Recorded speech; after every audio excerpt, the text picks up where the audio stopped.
On a un conférencier de grande qualité qui prend sa place et qui va aussi offrir une des quatre voies du yoga avec une présentation de qualité.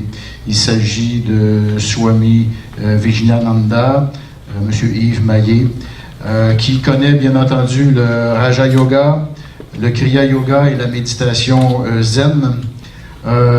Il forme plusieurs professeurs de yoga dans son académie, l'académie Communiqueur. Hein? C'est son académie qui se spécialise dans l'accompagnement et la formation de coachs, l'intelligence du cœur. Voyez-vous, j'ai appris un nouveau mot aujourd'hui. Hein? Chaque jour, il faut apprendre quelque chose de nouveau. Un cœurologue. Vous pourrez lui demander c'est quoi juste cœurologue, ça pourrait être une belle question. Il fait aussi de la consultation individuelle en naturopathie et en hypnothérapie. Il va nous faire une belle présentation sur la voie du Raja Yoga. C'est mon plaisir de vous présenter Swami Vijnananda.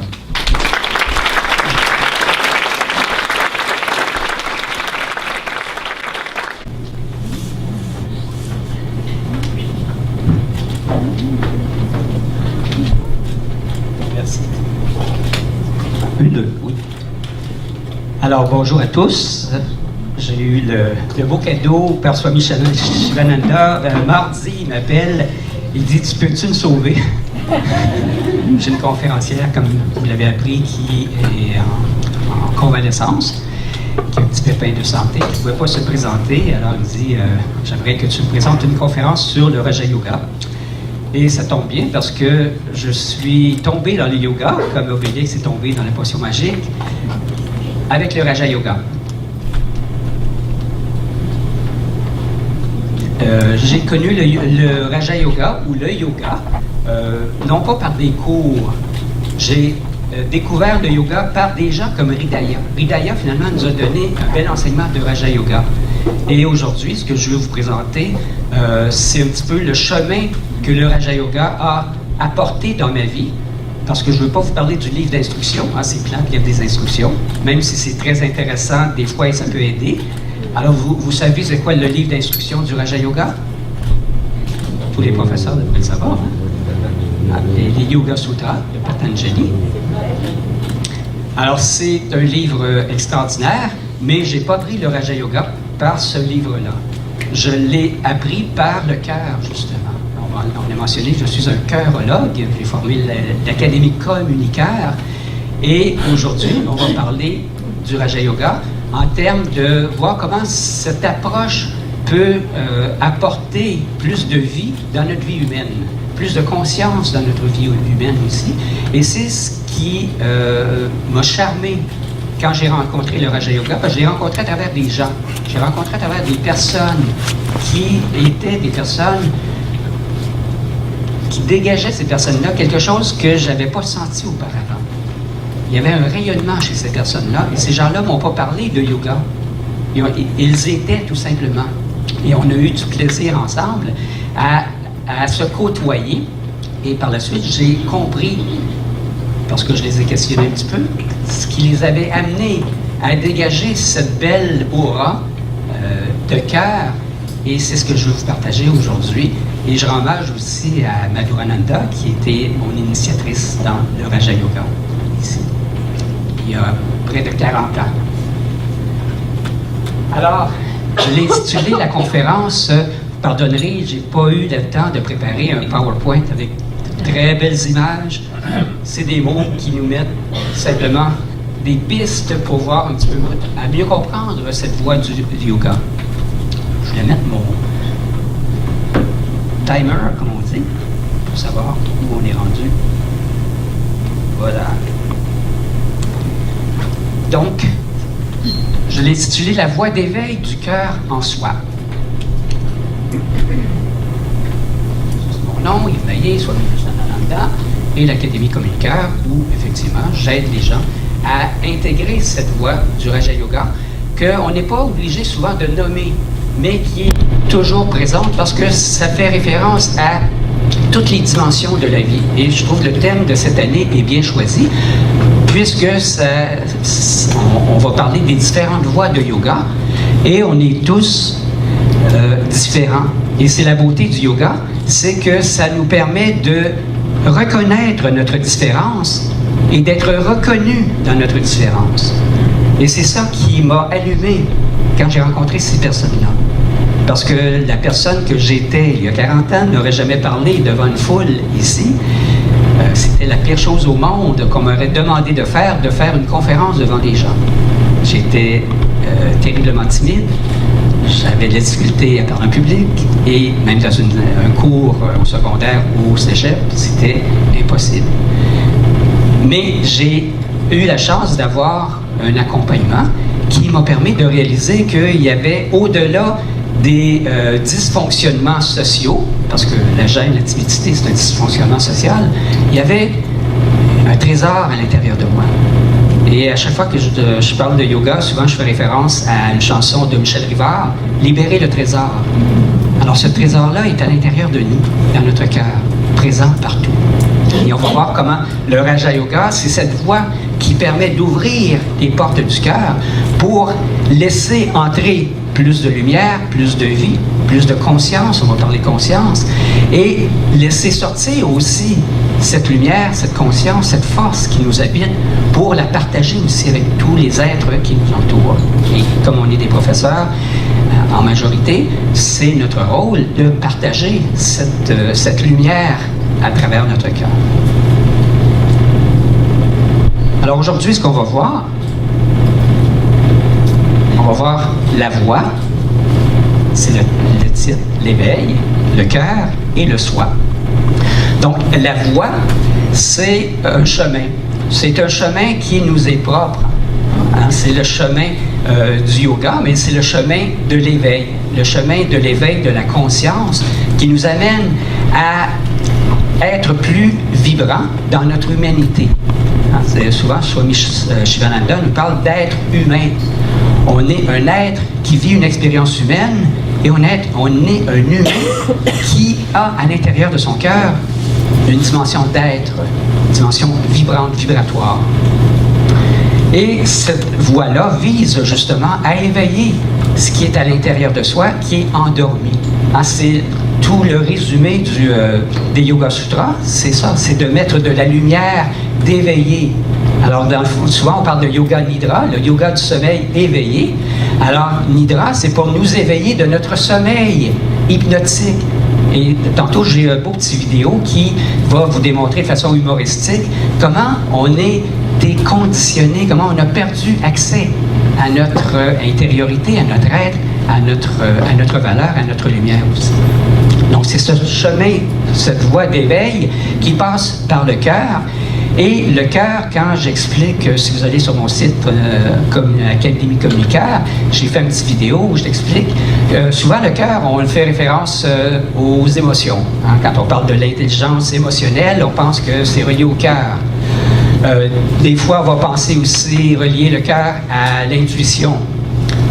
De nos jours, on parle beaucoup de la cohérence cardiaque et l'Institut HeartMath qui fait des techniques, dans le fond, qui sont des techniques de yoga, qui visent à équilibrer l'aspect vibratoire du cœur. J'ai, dans mon parcours, étudié aussi l'approche taoïste et le cœur, il y a 5 éléments de l'approche taoïste et le cœur, c'est relié à la joie. C'est relié à la capacité d'être joyeux, Ananda, la béatitude, quoi qu'il arrive dans notre vie. Sur notre chemin de vie aussi, sur notre voie humaine. C'est une voie spirituelle, mais c'est aussi une voie humaine qu'on a tous à intégrer. Et finalement, le cœur en soi. Le cœur en soi, le soi, c'est cette dimension d'être qui habite le cœur et qu'on veut éveiller. Alors, on va voir les transformations possibles que ça peut apporter dans notre vie. On va voir les étapes traditionnelles. Donc, quand j'ai commencé à apprendre les techniques de Raja Yoga, comment j'ai été introduit, comment tout le monde, on apprend habituellement cette approche du Raja Yoga. Ensuite, on va voir l'évolution qui est possible à travers ces étapes-là. Et ici, je vous ai fait un petit diagramme que j'ai trouvé. On dit que le Raja Yoga, dans le fond, c'est le yoga de tous les yogas. C'est-à-dire c'est un yoga qui est inclusif. Donc, ça inclut toutes les voies du yoga, mais ça ne veut pas dire qu'on est obligé de faire toutes les voies du yoga. Alors, on est tous différents et on a des préférences. Et à ce moment-là, on peut aller plus dans une voie. Puis aujourd'hui, on va parler du Jnana Yoga, on va parler du Karma Yoga, on va parler du Bhakti Yoga, on pourrait parler du Mantra Yoga, du Tantra Yoga, différentes voies du yoga qui nous amènent au cœur de ce soi qui est allé au cœur de notre essence d'être.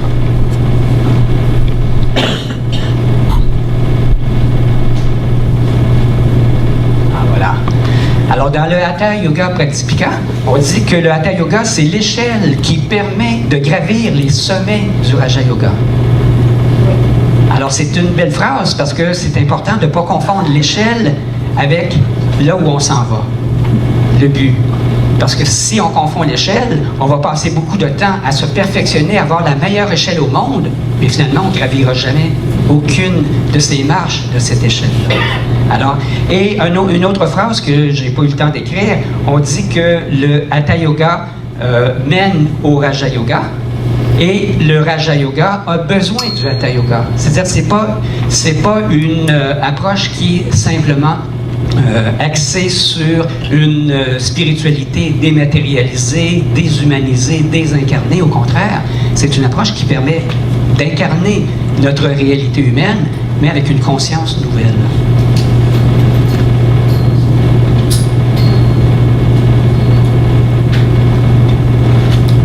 Alors, Raja, hein, en Inde, les Rajas, il y a des Maharajas, donc ce sont les rois. Alors, ça, c'est dans le fond un petit peu le but, c'est de nous proposer une voie qui nous amène à devenir le roi. Hein, un roi, c'est quoi? C'est quelqu'un qui a atteint le rang le plus élevé. Non pas élevé dans le sens de jugement, je suis meilleur qu'un autre être humain, mais c'est de s'élever dans sa conscience au rang le plus élevé. Parce qu'on peut avoir une conscience, ce qu'on pourrait dire, plus de bas niveau, qui est plus axée sur des besoins. Si on regarde l'échelle de Maslow, entre autres, hein, ça peut être une image, qui n'est pas la seule, mais qui nous montre qu'il y a différents niveaux de conscience. Alors on peut s'élever sur cette voie-là et atteindre le rang le plus élevé selon nos conditions humaines, et on peut avoir la chance de revenir si la loi du karma fait partie de nos croyances. On sait qu'on est ici pour apprendre, à travers de multiples incarnations, à atteindre ce rang le plus élevé. Et ensuite, le plus beau, c'est ce que j'ai appris à travers le Raja Yoga, c'est qu'on ne veut pas s'asseoir en haut et trôner, rester sur notre trône. Hein, c'est ennuyant, on est tout seul. Alors, on veut accompagner d'autres personnes à atteindre ce rang le plus élevé, parce que finalement, on forme tous une communauté de rois en potentiel. Le bouddhisme, c'est ce qu'il nous enseigne. On est tous des Bouddhas à l'intérieur de soi. Alors, c'est la souveraineté. Hein, des fois, on parle de la souveraineté du Québec. La souveraineté, c'est quoi? C'est tout simplement d'être capable de choisir, de décider. Et pour choisir, pour décider, il faut être libéré de chaînes. Hein, les chaînes karmiques, les samskaras, qui nous empêchent d'être soi. Et à travers de petites vidéos, vous allez voir comment on est enchaîné inconsciemment. Et cette voie-là, c'est la voie de la libération, hein, dans le Yoga Sutra Kevalya. Être libre de ses choix, de ses actions dans le Karma Yoga. Donc, c'est la souveraineté dans sa vie. Et la souveraineté, c'est sur ce royaume intérieur. Donc, on ne cherche pas à changer l'extérieur, mais plutôt, on cherche à contacter cette dimension, ce royaume intérieur qui est pour moi le cœur, pour le mettre en valeur et le nourrir surtout. Parce que si on ne le nourrit pas, il va s'éteindre, il va se désagréger, il va se durcir, il va sécher. Et malheureusement, dans la société, il y a beaucoup de gens qui sont dans cette phase de leur vie-là. Et nous, en tant qu'enseignants, on veut proposer, on ne veut pas convertir, mais on veut proposer par notre rayonnement une voie qui permet d'éveiller la souveraineté de ce royaume intérieur.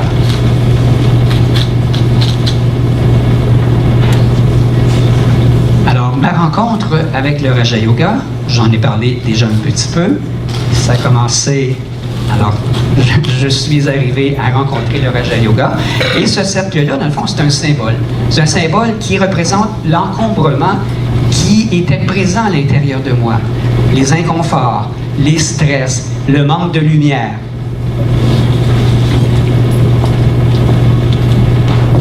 Une fois.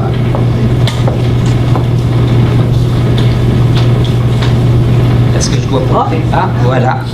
Voilà. Pourquoi je dois pointer vers vous? Hein? L'écran n'est pas là. Alors, ben c'est ça. Tout ce cercle-là, je voulais le symboliser tout simplement parce qu'il faisait partie de mon histoire. Et on a tous une histoire. Et j'avais de la difficulté avec cette histoire-là. Parce que je manquais de confiance en moi, j'étais pas bien, j'étais stressé, ce qui m'a amené à développer de la consommation d'alcool, de cannabis, des choses comme ça, qui faisaient en sorte que j'ai découvert d'autres niveaux de conscience, mais ces niveaux de conscience-là ne demeuraient pas. Et quand j'ai connu le yoga, là, j'ai eu accès à ces niveaux de conscience-là et que je pouvais maintenir, agrandir, faire fructifier, profiter, grandir. Alors là, on va parler le moi, donc je ne parlerai pas de moi, on va parler du moi, le moi qu'on a tous, qui est composé aussi de plus ou moins d'encombrements. On en a tous des encombrements à l'intérieur de soi parce qu'on a une histoire. On vit à une certaine époque, donc cette époque-là nous influence. On a eu une certaine éducation, on vit dans une certaine culture, et il y a différentes cultures. Hein. À Montréal, on est dans un milieu multiculturel. De plus en plus, la planète s'enligne vers une multiculturalité dans le côtoiement des citoyens. Le moi a aussi des désirs, il a des valeurs, il a des croyances, il a des opinions, il a des rêves, il a une sensibilité personnelle, il a une expérience de vie. Tout ça fait partie de l'expérience de vie aussi. Il a des besoins, il a des désirs. Hein, je le désirais 2 fois, celui-là. C'est important. Et les désirs nous font réaliser qu'on a des manques. Parce que les désirs, il y a quelque chose qu'on manque à quelque part. Il y a des peurs, il y a des blessures, il y a des missions qu'on s'est données ou qu'on a reçues. Et il y a des habitudes qu'on a développées. Et je n'ai pas rajouté le dernier, mais finalement, j'aurais pu le rajouter. On a tous un petit peu des petites pathologies, des petites choses qui font en sorte que ça dérange les autres et qu'on ne voudrait pas trop que les autres connaissent de nous. Des fois, on appelle en psychologie l'ombre à l'intérieur de soi. Alors, on a tous cette partie-là, et c'est avec ça que j'ai rencontré le yoga et que je me suis rencontré. Hein. Finalement, le Raja Yoga, c'est une rencontre avec moi-même qui s'est produite. Et cette rencontre-là, avec le Raja Yoga, mais c'est là qu'on m'a enseigné les étapes. Des fois, on dit les étapes. Je regardais encore la traduction. En anglais, il appelle limb. Limb, la traduction de Google, c'est les membres. Alors, c'est plus comme une pieuvre qu'une échelle. Ici, j'aurais pu mettre une pieuvre et ça aurait été plus exact. Mais la manière que je l'ai entendu, que je l'ai compris la première fois, je le voyais comme des étapes. Dans les étapes, les 8 étapes du Raja Yoga. Alors, on les connaît tous. La première étape, les yamas. Donc, c'est les comportements, l'éthique dans notre manière d'être avec les autres et avec la vie. Les niyamas, c'est en rapport avec la responsabilité de notre chemin personnel. Asana, c'est d'habiter notre corps, d'être confortable dans notre posture physique et notre posture mentale aussi. Ensuite, le pranayama, c'est d'être en contact avec la dimension énergétique. Pratyahara, c'est d'être en contact avec la dimension du ressenti intérieur. Dharana, c'est la capacité d'être centré au lieu d'être dispersé. Dhyana, c'est notre capacité d'être en relation avec le tout, la méditation.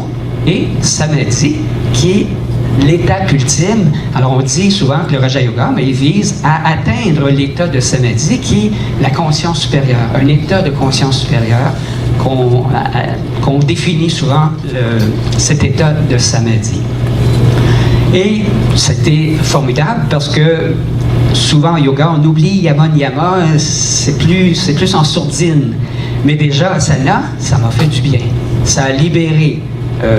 Juste au niveau physique, j'ai appris à nager grâce aux asanas et pranayama parce que j'étais craintif de l'eau. Et je ne savais pas respirer. Et j'avalais de l'eau, puis j'avais peur de l'eau. Alors, ça m'a donné confiance en moi. Ça m'a aidé à développer la capacité d'avancer dans une piscine au lieu de caler ou de vouloir sortir. Et ça a été très utile, entre autres, à ce niveau-là, et bien entendu, à plein d'autres niveaux. Et Pratiera, ça m'a montré qu'il y a un monde intérieur auquel j'étais coupé, parce qu'on ne m'avait jamais enseigné ça. Dharana, mais ça m'a permis de centrer mon attention qui était dispersée. Dhyana, ça m'a permis d'être présent aux ressources qui sont à l'intérieur de moi. Et ça m'a dit, c'est arrivé, j'ai reçu un cadeau à travers une expérience de Raja Yoga. J'ai reçu un symbole qui représente le cœur et ça produit, ça m'a dit. J'ai reçu une rose. Un homme qui reçoit une rose. On ne parlait pas des hommes roses encore à cette époque-là, mais ça a créé un espace d'ouverture dans le cœur incroyable, parce que la rose, c'est le symbole de l'épanouissement, c'est le symbole des qualités qui sont à l'intérieur de soi, un peu comme le lotus qui part de la boue, donc de l'encombrement, et qui s'élève tranquillement vers la lumière. On va juste vérifier où on est rendu.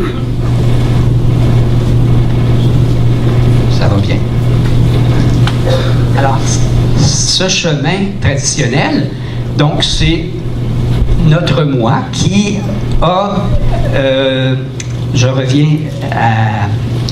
au développement de notre expérience humaine. Alors on est tout petit enfant, donc c'est l'ovule et le petit embryon qui tranquillement reçoit de l'information, reçoit une éducation, la culture, etc. que je vous ai mentionné.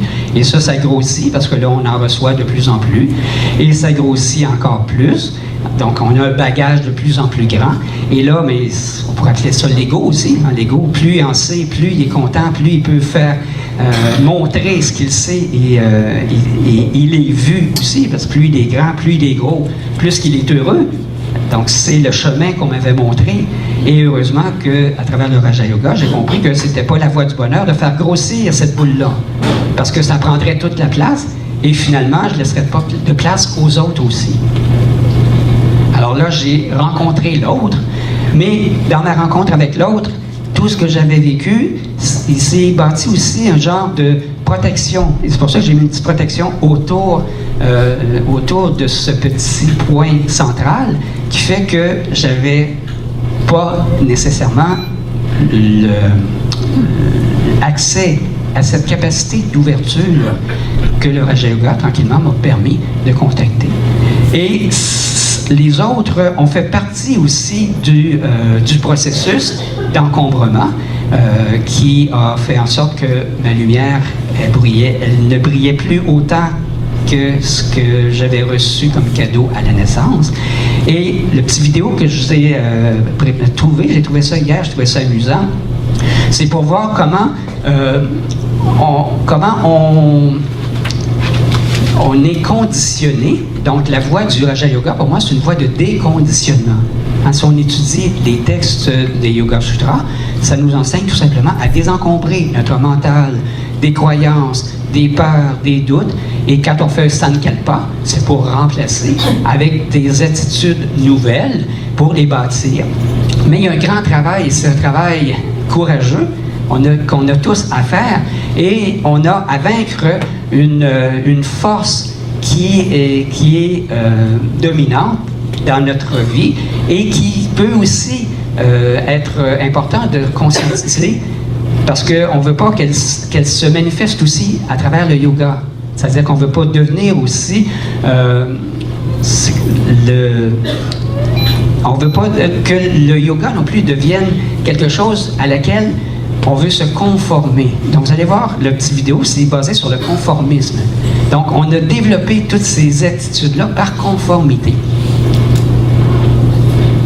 Alors, je ne sais pas si ça va partir là. Non. Peut-être que notre technicienne va pouvoir partir la vidéo. Et est-ce qu'il y a du son?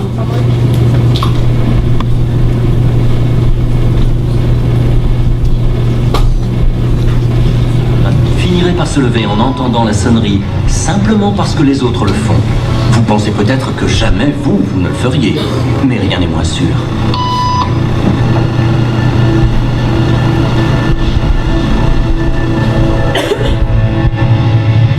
Il n'aura fallu que 3 sonneries pour que cette jeune femme, sans même savoir pourquoi, aligne son comportement sur celui du groupe. Et que se passerait-il si le groupe n'était plus là? Elaine, c'est à vous.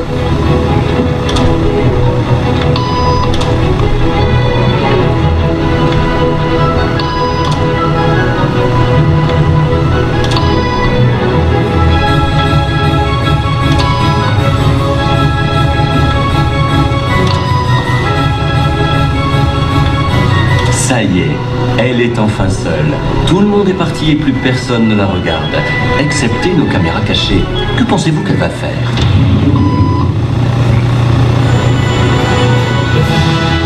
Notre cobaye n'a même plus besoin d'être en présence d'autrui pour se conformer aux règles du groupe. Voyons ce qui se passe si nous faisons entrer un nouveau personnage en scène qui ignore la règle. Bonjour, j'ai un rendez-vous à midi. Asseyez-vous, ce sera à vous dans quelques minutes. Parfait. Merci.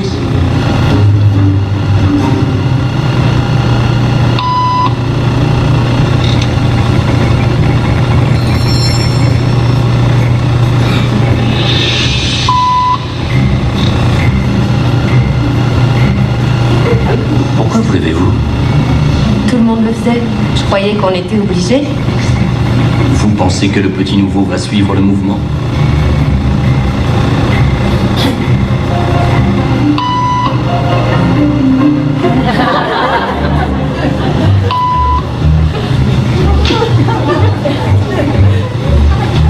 De nouveaux patients arrivent sans se douter de rien.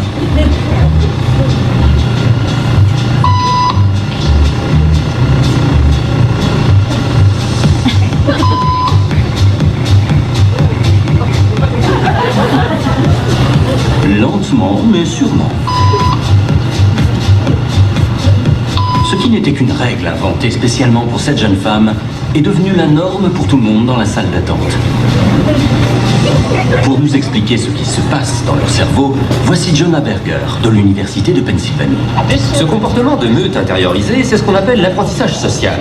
Dès le plus jeune âge, dès que nous voyons un de nos congénères faire quelque chose, notre cerveau nous envoie un signal positif si nous répétons cette action.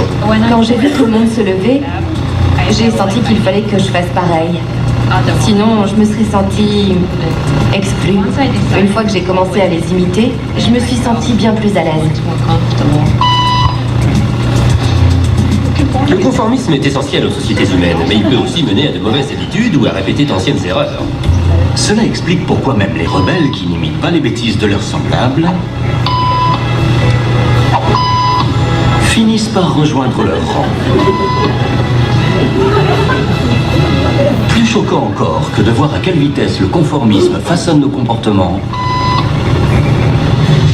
est de constater que certaines forces modèlent notre façon de penser.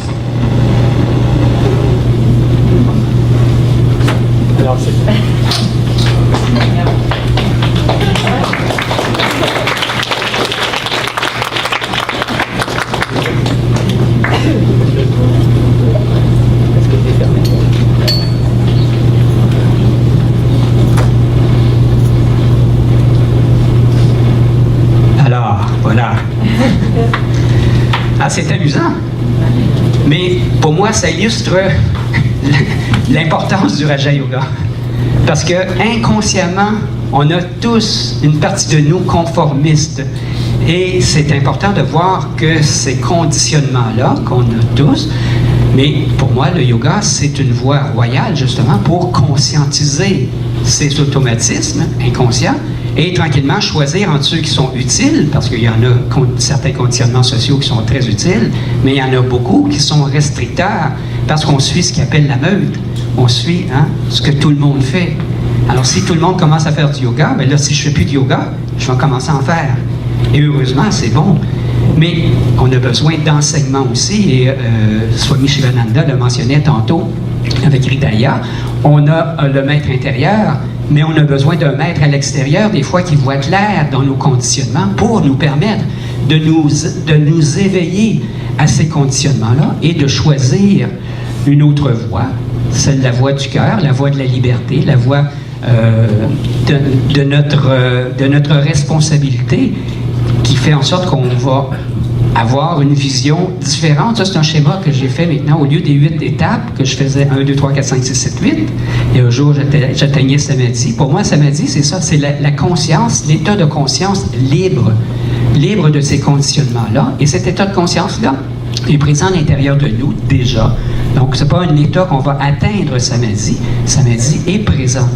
Et pour en prendre soin, donc soigner cet état mental de sanité et de sainteté, on a besoin des asanas, on a besoin de l'intériorité, de la concentration, de la méditation, de la respiration, qui va maintenir cet état de conscience unifié avec la réalité versus le réel.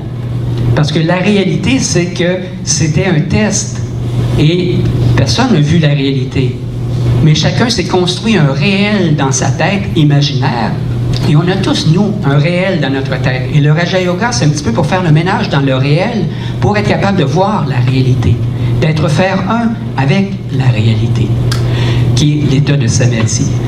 Donc, et ces outils-là, lorsqu'ils sont bien entretenus, qui mettent en place cet état de contact avec la réalité, va se manifester les yamas et les niyamas. Donc, ce n'est plus pour moi quelque chose que j'ai à penser, à faire des prescriptions, mais c'est quelque chose qui va rayonner. Alors, c'est pour ça que je les ai mis tout autour. Alors, je vais être dans la simplicité volontaire, le premier. Le deuxième, dans la transparence, la pureté, l'appréciation de la vie. Une pratique assidue. On m'a jamais forcé à faire du yoga. Pour moi, je le dis aux gens, c'est toujours comme aller manger et aller à la salle de bain. Donc, c'est un besoin essentiel. Alors, une pratique assidue, ça se fait tout seul. Lorsqu'on a contacté le cœur samadhi, la connaissance de soi, donc, on apprend à se connaître, à se dévoiler, puis à faire le ménage dans ces encombrements-là. L'abandon à la vie, le respect à la vie, la non-violence et la recherche du vrai, la vérité, le non-attachement et une vie sexuelle saine, qui sont tous les yamas et les niyamas, finalement. Alors, cet encombrement-là qu'on avait, tranquillement, s'éclaircit, devient moins sombre, plus clair, plus translucide, plus lumineux. Donc, le cœur reprend sa place. Le cœur, c'est la joie, c'est la lumière, c'est la porte de la vie. Alors, c'est le cœur en soi, qui était le thème que j'avais choisi. Et le cœur en soi, là, je l'ai illustré avec le Enso. Je suis aussi enseignant de Zen grâce à Swami Shivananda. Et j'aime bien ce symbole-là parce que là, on a un cercle, mais le cercle auparavant,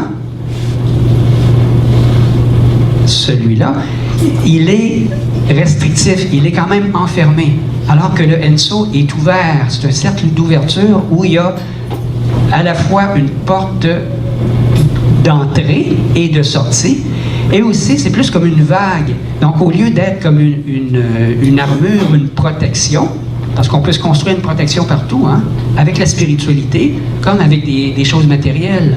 Alors, on ne veut pas s'enfermer dans une nouvelle croyance, mais au contraire, moi, je le vois comme une vague. Donc, une vague, c'est en mouvement et c'est fluide, ça circule. Donc, c'est cette capacité de laisser circuler la vie à l'intérieur de nous et de se laisser émerveiller par la vie. Émerveillé par ce qu'on découvre à l'intérieur de soi, ce qu'on découvre en relation avec les autres et ce qu'on découvre en relation aussi avec la vie, qui est le cheminement, dans le fond, du Raja Yoga, qui est la connaissance du soi et de soi. Alors, à ce moment-là, la vie devient conscience, samadhi. Et quand la vie devient conscience, mais là, on a toutes les étapes du Raja Yoga. La méditation se fait en action, assise, bien entendu, mais en action aussi. La présence ou la concentration, là, le mot concentration, ça dit, c'est quelque chose qui n'est pas dilué. Et la plupart du temps, notre attention, elle est diluée. Dans notre monde aujourd'hui, on fait du multitâche. J'en suis moi-même c'est quoi le mot? J'ai la tête virus de ce multitâche-là. Alors, on a besoin de revenir souvent à une présence non diluée. Hein, de nos jours, on va appeler la pleine conscience. La sensibilité à la vie, pratyahara, être sensible à ce qui est vivant, rayonner ses énergies, pranayama, habiter notre corps dans le plaisir d'être, asana, le contentement, santosha, la pratique continue, le tapas, connaissance de soi, confiance en la vie, vivre en paix sans violence, ahimsa, être dans le vrai satya, ne plus être dépendant des choses matérielles, une vie sexuelle respectueuse et une vie simplifiée. C'est cette conscience-là qui s'applique et se rayonne dans toutes les dimensions. Et il y en a 7 dimensions pour moi où la vie, où le Raja Yoga a eu une influence. Alors d'abord sur mon humanité. J'ai appris à accueillir mon humanité et ne plus vouloir la changer, mais au contraire, la valoriser. Donc, je suis beaucoup plus en harmonie avec ma nature humaine maintenant que d'essayer d'améliorer ma nature humaine. Parce que j'ai tout le bagage, les samskaras qui sont là, les vasanas qui sont mes tendances, et je vis avec, tout simplement. Ma vie émotionnelle, j'ai appris à faire la paix avec mon monde émotionnel. Ma vie mentale, j'ai appris à me servir de mes facultés créatrices, de mon esprit. Ma capacité à aimer, je vais vous faire un aveu, j'ai découvert ce matin que dans le mot aimer ou amour, il y a âme. J'avais jamais réalisé ça. On parle d'amoureux. Donc l'âme est dans l'amour et ma capacité de me relier aux autres et à la vie.